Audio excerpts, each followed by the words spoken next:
Ya, ya.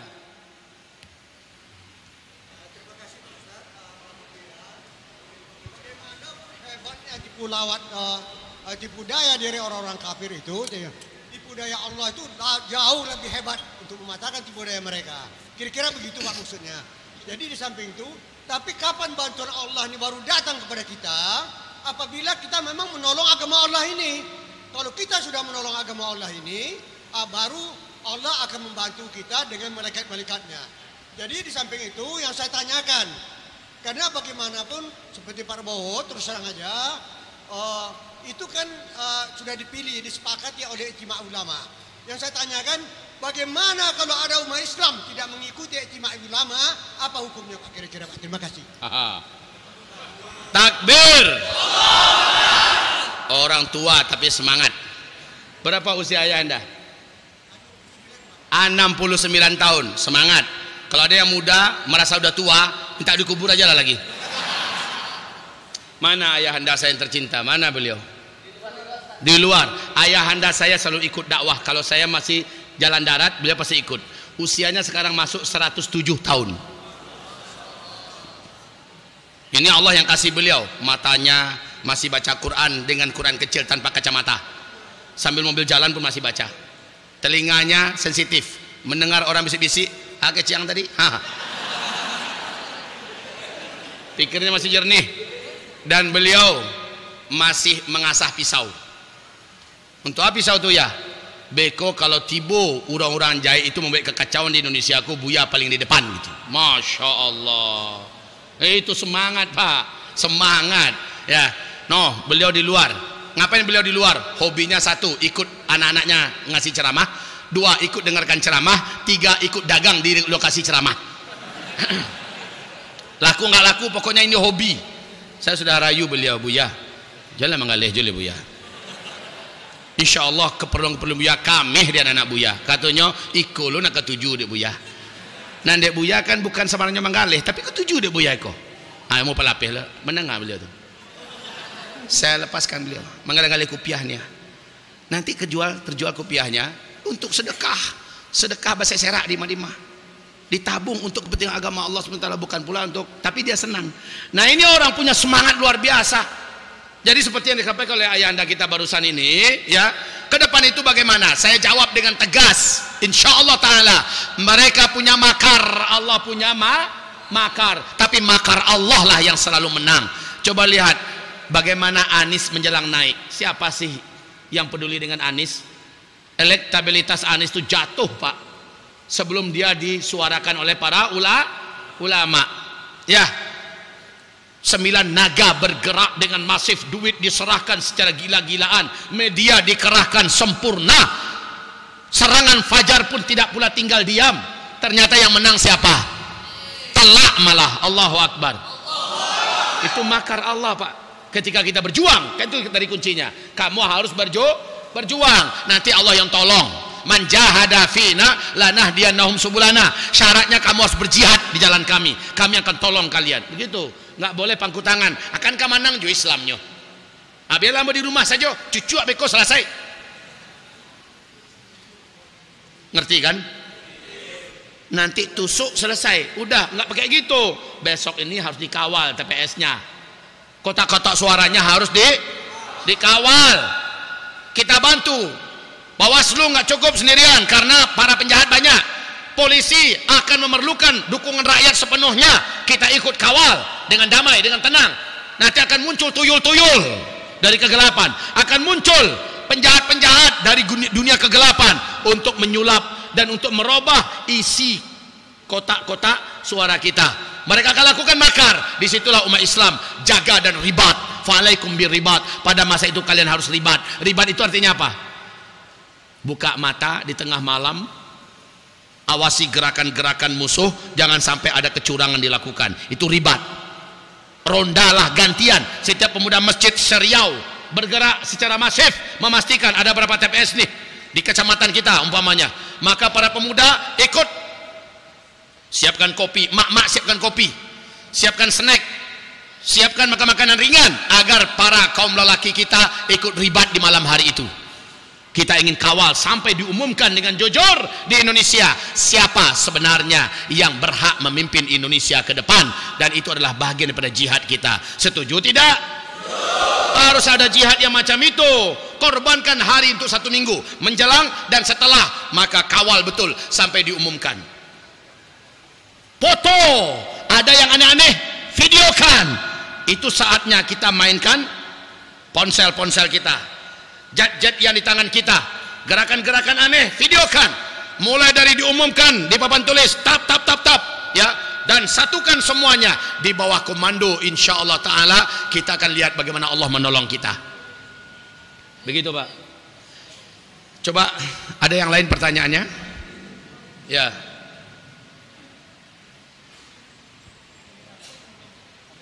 Nih. Bismillahirrahmanirrahim. Assalamualaikum warahmatullahi wabarakatuh. Assalamualaikum. Ustadz, kalau kita sudah mengetahui ciri-ciri dan sihirnya Dajjal, apakah kita masih ada kemungkinan akan menyembah Dajjal? Jazakallah. Sangat memungkinkan, selama kita tidak melakukan persiapan. Karena mengetahui saja tapi tidak melakukan persiapan sama dengan bohong. Kita mengetahui ciri-ciri Dajjal, sifat-sifat Dajjal, bahaya Dajjal, sementara kita tidak melakukan persiapan. Dajjalnya keluar, ini termasuk orang yang akan menjadi korbannya Dajjal. Dia akan murtad, dia akan kafir kepada Allah Subhanahu wa taala. Jadi harus lakukan persiapan. Persiapan yang terkuat adalah akidah, tauhidmu, dan fanatiklah mengamalkan Al-Quran dan Sunnah. Alhamdulillah saya lihat dan saya kaget ini di masjid ini, seperti yang dikatakan oleh pembawa acara tadi. Masya Allah, biasanya 2/3 yang ada di dalam masjid adalah yang udah bau-bau tanah, kata beliau, ya kan? Sekarang 2/3 kebalik, anak-anak muda. Nah ini anak-anak muda, walaupun atas nama puas lah, pendukung Ustadz Abdus Somad, walaupun atas nama itu, mereka pada hakikatnya pendukung Islam. Dan anak-anak gadisnya yang menjadi panitia, coba lihat, rata-rata mereka bercadar. Saya melihat ini adalah sebuah geliat dan fenomena yang sangat patut kita syukuri, ya. Nah kaum muslimin, tapi yang saya maksud nomor 2 tadi adalah fanatiklah mengamalkan Al-Quran dan Sunnah. Jangan pedulikan cacian orang yang mencaci, cemehan orang yang cemeh, karena mereka akan selamat tinggal oleh kita. Selamat tinggal ke depan, kamilah yang akan memegang kembali masa depan dan dunia ini. Maka fanatiklah mengamalkan Al-Quran dan Sunnah. Orang yang imannya kuat, amalannya banyak, Dajjal muncul, insya Allah Allah akan lindungi mereka dari fitnah Dajjal. Jadi persiapannya arah-arahnya ke situ. Jangan hanya sekedar tahu saja, dengarkan ceramah, kemudian persiapannya nggak dipersiapkan. Umpamanya nih, saya sudah diumumkan, hei Zulkifli Muhammad Ali, lawan kamu 2 bulan yang akan datang adalah Mike Tyson, umpamanya. Zulkifli akan berhadapan dengan Mike Tyson. Maka saya pelajari Mike Tyson, saya tahu ciri-cirinya, kekuatan pukulannya, segala macamnya, saya tahu kelemahannya. Tapi saya tidak mempersiapkan diri. Apa salahnya saya persiapkan diri saya dengan persiapan-persiapan yang pantas?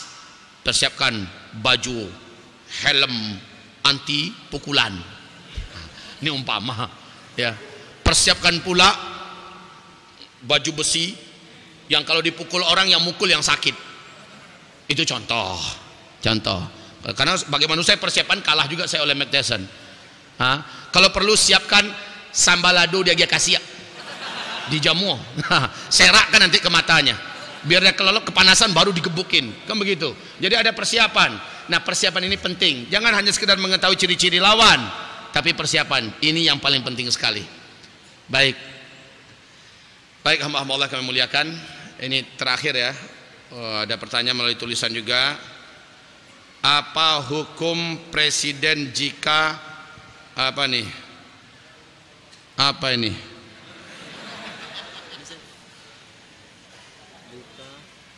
ketika debat. Alah ini nggak usah saya komentari lah. Apa urusan presiden bisa buka contekan ketika debat? Ketika debat. Saya nggak jawab. Ini pertanyaan yang maaf ya. Ini pertanyaan yang tidak layak ditanyakan. Semua kita udah tahu kok jawabannya. Hanya sekedar ingin saya tajungkan kan. Kalau saya jawab ini dianggap saya melakukan penghinaan. Dianggap saya ini namanya inginnya Ustadz Tajungkang. Saya nggak akan jawab. Kita sudah tahu jawabannya apa. Parangnya nanda elok itu jangan dibuek, kan begitu sebenarnya.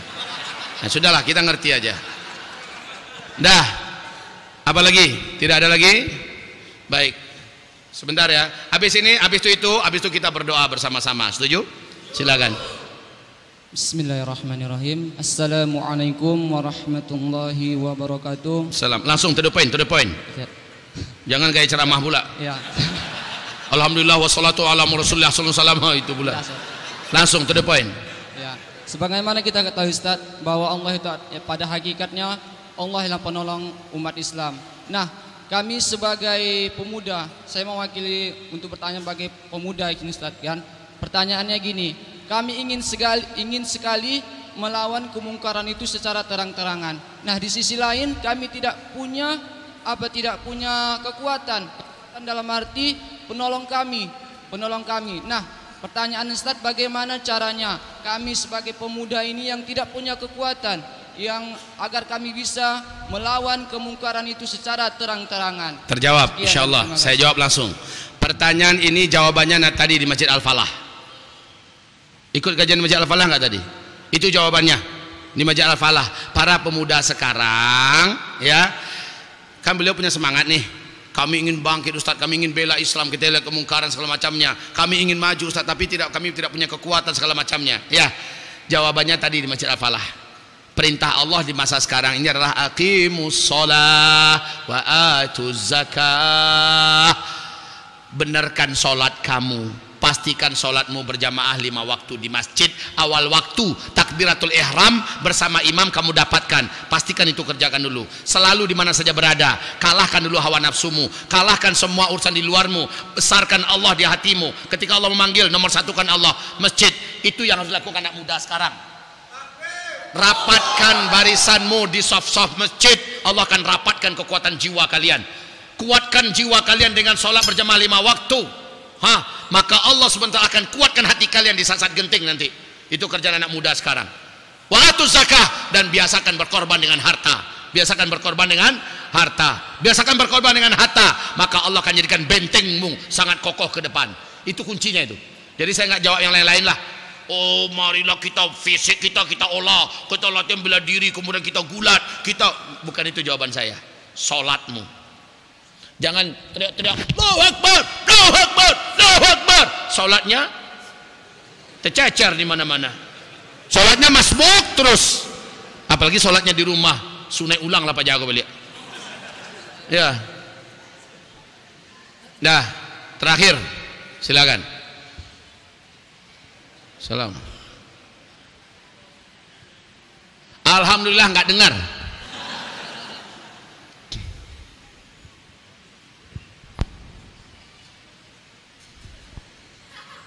Assalamualaikum warahmatullahi wabarakatuh. Assalamualaikum warahmatullahi. Afan Ustaz, Ana pernah dengar bahwasannya Dajjal itu nanti akan keluar di saat teknologi sedang canggih-canggih ya. Ana pernah dengar seperti itu, sehingga ketika teknologi itu sedang maju, persebaran informasi bahwasannya Dajjal itu sudah keluar sangat cepat Ustaz. Sedangkan yang Ana pahami dari Ustaz, Dajjal itu keluar di puncak-puncak teknologi. Ana pernah mendengar seperti itu Ustaz. Itu yang Anda tanyakan. Terus. Sedangkan yang Ana tahu dari Ustadz bahwasannya setelah turun dukhon semua teknologi kita akan musnah. Iya. Lantas sebenarnya kapan sebenarnya Dajjal ini? Baik, lihat papan tulis. Lihat papan tulis. Dajjal keluarnya setelah dukhon. Dukhon terjadinya menurut Ibnu Abbas adalah setelah hantaman meteor. Menurut pakar ahli fisika dunia sekelas Albert Einstein atau sekelas siapa? Steve Jobs. Bahkan Rasulullah sendiri mengatakan Al-Mahdi nanti muncul di saat kalian sudah kembali seperti zaman sekarang. Kalian akan perang bersama Al-Mahdi menggunakan pedang, menggunakan tombak, menggunakan panah, dan kendaraan kalian pada saat itu kembali menunggangi kuda. Padahal Al-Mahdi nanti muncul adalah setelah dukhon. Maka benarlah analisis yang mengatakan pasca hantaman meteor semua teknologi berakhir. Dajjal keluar jauh setelah dukhon, itu paling lama 3 tahun setelah dukhon. Maka kalau dikatakan Dajjal itu keluar di saat teknologi sedang puncak-puncaknya, dan Dajjal nanti akan pindah dari satu kota ke kota menggunakan pesawat super canggih, maka di mana letak hebatnya Dajjal kalau begitu? Di mana letak hebatnya Dajjal? kalau dia pakai pesawat supersonik yang wah canggihnya begini, maka ini adalah sebuah kekonyolan dalam penyampaian. Tidak benar. Dajjal nanti keluar dan muncul dengan melakukan apapun yang teknologi tidak bisa buat. Itu letak hebatnya Dajjal, dan orang menganggap Dajjal bagaikan Tuhan.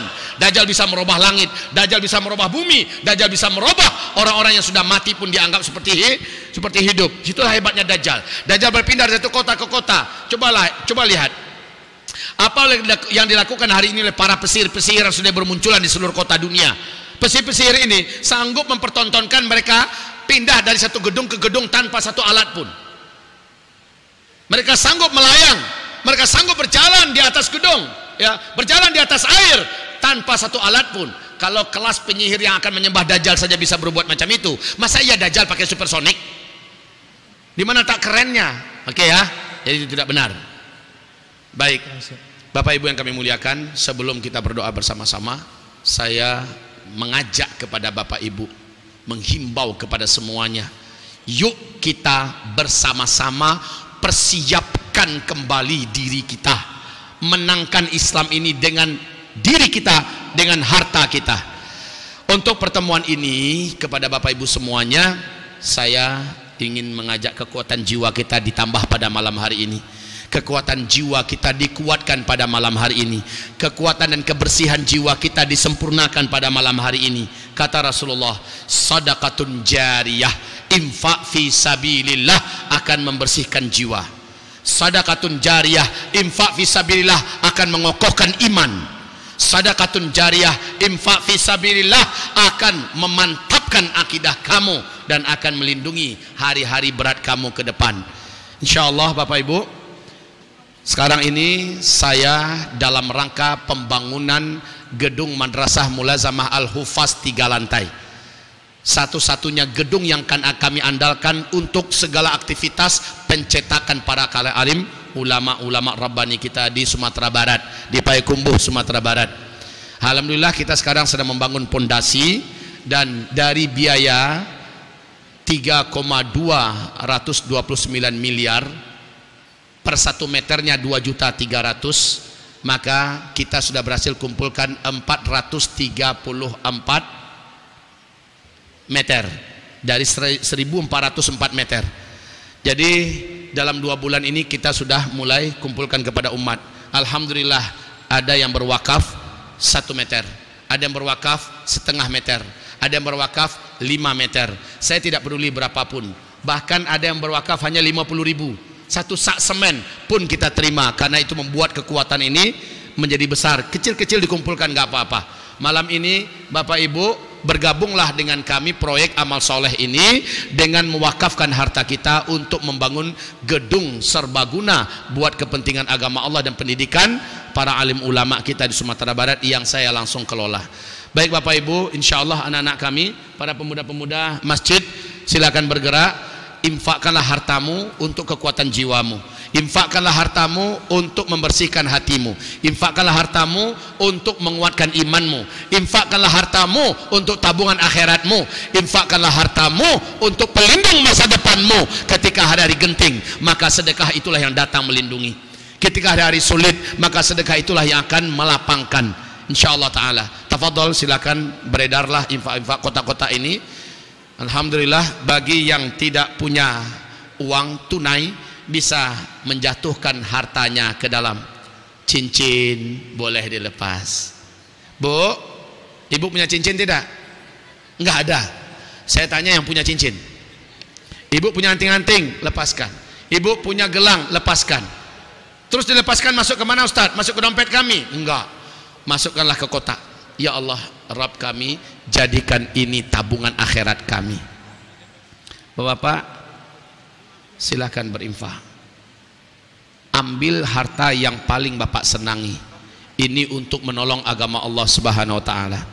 Yang orang Payakumbuh, tafadhol merapatlah ke pesantren kami. Alhamdulillah, pesantren kita sedang marak-maraknya mendidik anak-anak dan menjadi anak-anak yang insya Allah akan menjadi bahagian kekuatan ujung tombak dakwah kita, yaitu para ulama-ulama. Silakan, yang kita bangun sekarang lah untuk tingkat SMA, dan di luar sana ada sertifikat wakaf 1 meter setengah meter dan ada yang kita kosongkan, isi saja, walaupun hanya 50 juta nggak apa-apa, isi saja. Kami tidak akan keberatan menerima 50 juta 100 juta, insyaallah. Ustadz, kami hanya mampu 5.000 rupiah. Anda ikhlas, itu pun bahagian daripada perjuangan, itu pun infak namanya, silakan. Tetapi kalau sekali duduk di lapau nasi, kita tega membayar 20.000, dan itu akan menjadi cik gigi, besok akan menjadi kuning dan busuk. Masa untuk kepentingan tegaknya agama Allah kalah oleh yang akan menjadi cik gigi? Rasanya kita tidak akan tega melakukan itu. Insyaallah jangan terlalu cepat ke belakang, yang di depan aja belum. Ya, anak-anak muda kita semangat, langsung main finish. Ibu-ibu hamba-hamba Allah yang di atas bagaimana? Ada yang jalan belum? Ada yang jalan? Tafadhol, ada yang bantu jalankan, nanti gabungkan dengan bawah. Bapak Ibu, mudah-mudahan Allah menerima amal soleh yang Bapak Ibu lakukan. Amin.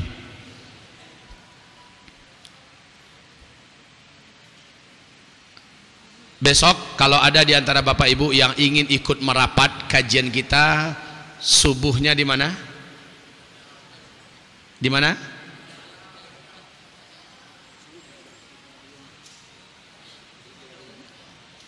Enggak dengar saya. Di Pandau. Masjid Raya Ittihadul Ummah di Pandau. Ya, Masjid Raya Ittihadul Ummah di Pandau. Habis itu zuhurnya di Masjid Agung An-Nur, dan malamnya, nah malamnya ini pembahasan kita menyingkap rahasia dan fitnah Al-Masih Ad-Dajjal, yaitu di kantor pusat Silver Silk. Mereka besok ulang tahun travel mereka dan mengundang saya untuk tabligh akbar di sana. Silakan mau mendengarkan dari maghrib acara kita di apa nama tempatnya?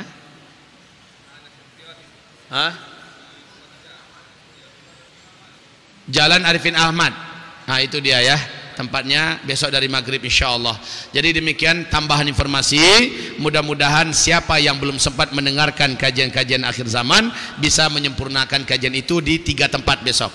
Subuh di Pandau, zuhur di Masjid Agung An-Nur, dan malamnya di kantor pusat Silver Silk ya. Baik Bapak Ibu, kemudian Senin insyaallah saya diminta memandu dan membimbing jamaah umroh oleh Silver Silk selama sampai tanggal 31 saya kembali ke Indonesia. 31 saya mendarat lagi di Pekanbaru, dan saya langsung terbang ke Abu Dhabi, ke Dubai ya, insyaallah menyampaikan dakwah juga di sana. Dan ini undangan langsung ditandatangani oleh Duta Besar Republik Indonesia kita di sana. Maka itu salah satu tempat yang paling saya takuti di akhir zaman. Jujur saja Pak, Abu Dhabi dan Dubai termasuk tempat yang paling saya khawatirkan di akhir zaman, karena berbagai macam jenis maksiat lengkap di situ Pak, mengalahkan Bali malah. Ini yang ada sekarang. Saya khawatir sedang ada di situ bencana terjadi, tapi saya niat saya dakwah ke sana. Sama juga ke Bali. Ustaz Zul mau nggak ke Bali? Saya katakan kalau hanya sekedar jalan-jalan, ada sebuah perusahaan membiayai saya sekedar jalan-jalan, dikasih uang kantong saya 200 juta punya satu orang, saya menolak untuk datang ke Bali. Tapi kalau ke Bali untuk dakwah, saya akan datang ke situ. Kalau saya meninggal di sana, saya syahid insyaallah taala. Ya.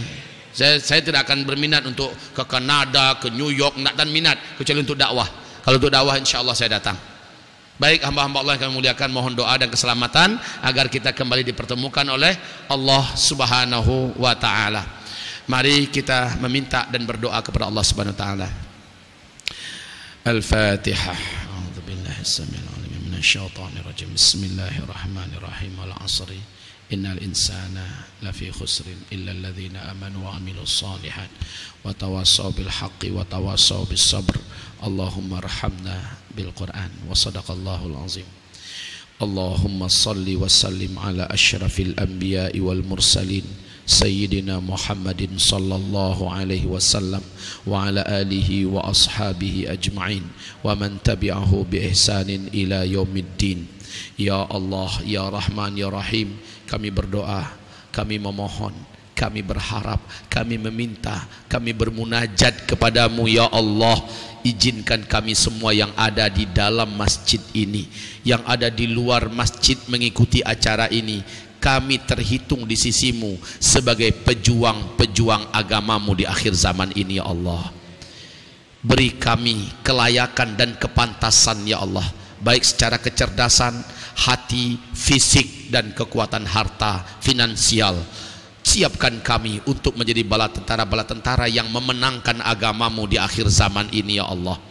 Ya Allah, beri kami taufik sehingga amalan kami menjadi jauh lebih baik dan lebih kuat setelah ini ya Allah. Beri kami taufikmu agar iman kami semakin bertambah kuat setelah hari ini dan malam ini ya Allah. Jadikan kami termasuk di antara hamba-hambamu yang kuat hatinya, istiqomah di atas siratal mustaqim, dan thabat kedua kakinya ya Allah. Ya muqallibal qulub, tsabbit qulubana ala dinika. Wahai zat yang maha membolak-balikkan hati, kokohkan hati-hati kami ya Allah di jalan iman kepada Engkau. Kokohkan hati-hati kami ya Allah agar tetap setia taat kepada Engkau. Jadikanlah hati kami kokoh ya Allah untuk senantiasa sabar berdakwah demimu dan di jalanmu ya Allah. Ya Rahman ya Rahim ya Mujibas Sa'ilin, berikan hidayah kepada pasangan hidup kami yang masih jauh dari agama, yang masih lemah dan rapuh hatinya ya Allah. Istri-istri kami, suami-suami kami, dan yang bujang-bujangan di sini, yang gadis-gadis dalam ruangan ini, berikan mereka pasangan hidup yang soleh dan solehah. Berikanlah mereka pasangan hidup yang soleh dan solehah. Berikanlah mereka pasangan-pasangan hidup yang soleh solehah. Ya Allah, lahirkan dari rahim-rahim wanita-wanita kami generasi-generasi militan di masa depan ya Allah. Ya Rabbana ya Arhamar Rahimin ya Mujibas Sa'ilin, kami memohon kepadamu, menangkanlah kami umat Islam Indonesia dalam pertarungan politik 2019 ini ya Allah. Menangkanlah makarmu ya Allah di atas makar orang-orang yang berbuat dan bertujuan tidak baik kepada agama, kepada bangsa dan negara ini ya Allah. Ya Rabb kami, jadikanlah Indonesia ke depan dipimpin oleh orang-orang yang bisa memuliakan ulama, yang bisa meninggikan Islam dan mencintai NKRI ini melebihi apapun saja ya Allah. Izinkan kami ke depan dapat membuat Indonesia ini kembali harum dan menjadi macan Asia yang akan menggentarkan musuh-musuhmu di timur dan di barat ya Allah. Ya Rabbal Alamin ya Mujibas Sa'ilin, sembuhkanlah Kiai Haji Muhammad Arifin Ilham. Sembuhkanlah beliau dari penyakitnya ya Allah. Angkatlah penyakit beliau ya Allah. Kami masih haus dibimbing oleh beliau. Kami ingin beliau masih memimpin dan mengayomi kami semuanya. Beliau sosok dai yang tegas, berprinsip, dan kepribadiannya jelas. Kami rindu dan sayang kepadanya. Jangan engkau ambil beliau lebih cepat ya Allah, karena kami ingin memenangkan Islam bersamanya. Sembuhkanlah para dai-dai dan ulama-ulama kami yang sakit saat ini ya Allah. Dan lindungilah para alim ulama, dai-dai, ustadz-ustadz dan tokoh-tokoh masyarakat, tokoh-tokoh nasional kami ya Allah, yang sedang memperjuangkan keagungan dan kehormatan NKRI ini ya Allah di Indonesia. Allahumma amin. Allahumma amin. Allahumma amin. Ya Arhamar Rahimin ya Mujibas Sa'ilin. Ya Allah, berkahilah para pemuda-pemuda dan pemudi-pemudi di Puas ini ya Allah. Berkahi mereka dan umur mereka. Berkahilah masa muda mereka. Lindungi mereka dari dosa dan maksiat. Jadikanlah jamaah Masjid Nurul Yakin adalah jamaah Ahlul Jannah nanti pada hari kiamat. Allahumma amin. Berkahi dan ridhoi para pengurusnya, dan selamatkanlah kami seluruhnya dari fitnah dunia, fitnah kubur, dan fitnah Masihid Dajjal. Allahumma amin. Rabbana atina fid dunya hasanah wa fil akhirati hasanah wa qina adzabannar. Subhana rabbika rabbil izzati amma yasifun wa salamun alal mursalin walhamdulillahi rabbil alamin. Allahumma amin ya Arhamar Rahimin ya Mujibas Sa'ilin. Rabbana atina fid dunya hasanah fil akhirati hasanah wa qina adzabannar. Subhana rabbika rabbil izzati amma yasifun wa salamun alal mursalin walhamdulillahi rabbil alamin. Allahumma amin. Allahumma amin. Bapak Ibu sekalian, di luar ada madu berkualitas baik dan ini sudah diruqyah dan juga ada parfum kesukaan Rasulullah SAW yang juga sudah diruqyah. Silahkan dapatkan kedua-duanya di luar. Hasilnya untuk parfum 100% buat agama Allah Subhanahu wa taala dan perjuangan agama Allah. Dapatkan sunnah Rasul dan dapatkan juga infak di jalan Allah. Mari kita baca surat Wal Asri. A'udzu billahi minasyaitonir rajim. Bismillahirrahmanirrahim. Wal 'asr innal insana lafi khusr illa alladhina amanu wa 'amilus shalihat wa tawasaw bil haqq wa tawasaw bis sabr. Allahumma arhamna bil Qur'an wa sadaqallahul azim.